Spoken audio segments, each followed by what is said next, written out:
l'ultime date de ma saison. C'est-à-dire que demain, je suis en vacances. Mais c'est vrai que, je vais pas vous mentir, quand on m'a dit oui, tu veux jouer à Bar-le-Duc, mais j'ai été agréablement surprise, c'est très mignon. On a la chance d'être dans un parc, il fait beau, et je suis hyper heureuse de jouer dehors, c'est magnifique. Franchement.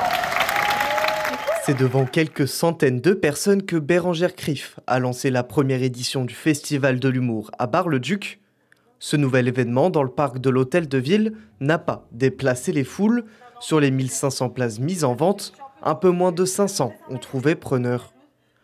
Pour la plupart des spectateurs, c'est surtout l'occasion de découvrir ce qui remplace le Festival Renaissance.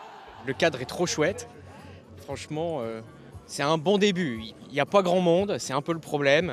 Mais bon, c'est que la première fois, il faut bien commencer quelque part. On s'est dit aller au moins sur une soirée. En plus, il y a un tarif préférentiel pour les étudiants qui fait qu'on peut voir 2 artistes qui, dans des grandes salles sur Paris, coûtent 50, 60, 70 € pour les voir sur une soirée. Et là, on en a 2 pour 20 €. Donc forcément, voilà, fallait profiter de la soirée, quoi. Alors franchement, je savais pas trop à quoi m'attendre parce que je connaissais pas les noms des artistes Bérengère. Enfin, je l'avais un peu aperçu, son visage m'a dit quelque chose.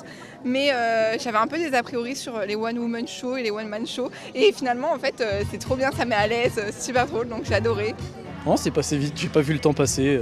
Moi, j'aime beaucoup le premier spectacle qui a été assez cool et assez décalé. En deuxième partie, c'est Alex Lutz qui a continué à faire rire les Parisiens. Pour cette soirée, le parc de l'Hôtel de Ville s'est transformé en salle de spectacle géante, tribunes et scènes imposantes.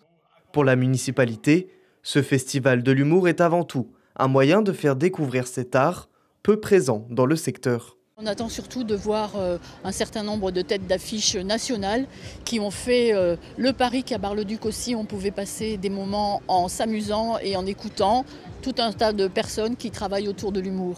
C'est un festival tout à fait nouveau, c'est la première fois, il y a des spectacles gratuits et puis il y a 3 soirées vraiment, je veux dire, de gala avec un tarif qu'on a essayé de faire le plus simple possible. On attend une fréquentation de la ville et puis on attend petit à petit, alors peut-être pas la première année, mais de graver vraiment le nom de Bar-le-Duc autour de ce réseau de festivals d'humour et de nous faire connaître bien sûr, d'attirer du monde et de montrer que dans cette ville on peut s'amuser, vivre correctement. Tout le week-end, les blagues étaient au cœur de la cité parisienne.